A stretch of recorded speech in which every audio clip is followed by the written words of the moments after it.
Dr. Saulos Chilima ndamana apanga Chakwera kukhala mtsogoleri, the worst president in the history of Malawi.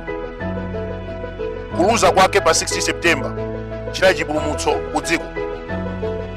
Anthu akudowa anangovotera chisoni, but to say the truth, munthu wanzeru sakanavotera mbava ngati imeneyi.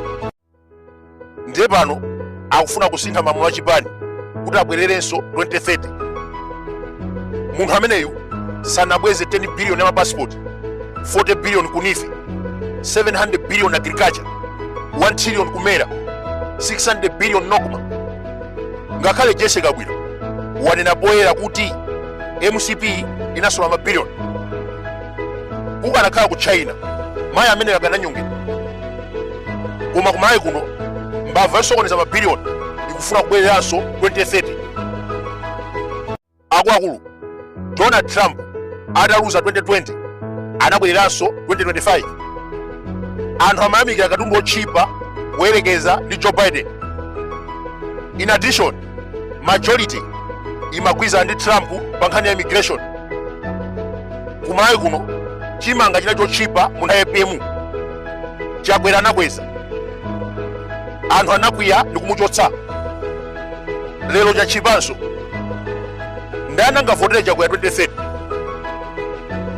Ku Madagascar Didier Siraka anali president, atauza chisankho 1992 kunabwera boma la Katangale limene abwesa chipwirikiti. 4 years later anthu anavoteranso la Siraka. 2019 kunali professor amalola Matembo. Chakwera anabwera ndi anyamata zikwacha. Amalawi anakwiya ndi kumunyosa mpando. Lero tili pa ufulu ndi akubwera ndi kumanena kuti ndibweresanso azikwanje 2030. John Mahama anali president ku Ghana, atatosedwa 2016 kunabwera chipani cha Kuba, inflation 54%, ambiri anasauka. 2024 anthu anavoteranso John Mahama kuti akonze chuma.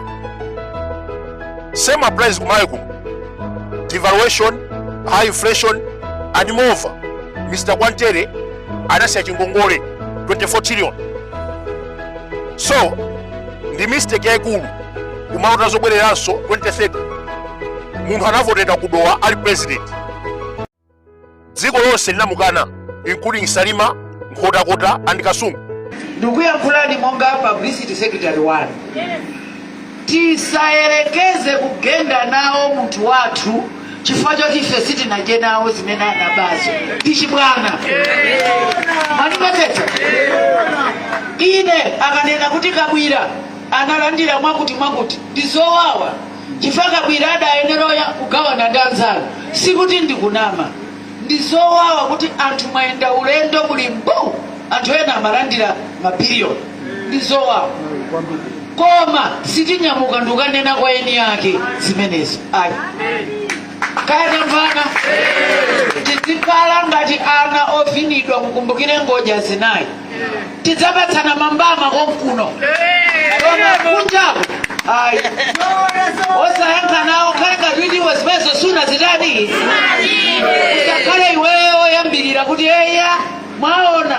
Ayi udzioti ukunyoza chipani, ukunyoza MCP, ukunyoza Malawi Congress Party, ukuthandiza nawo kugenda chani chipani.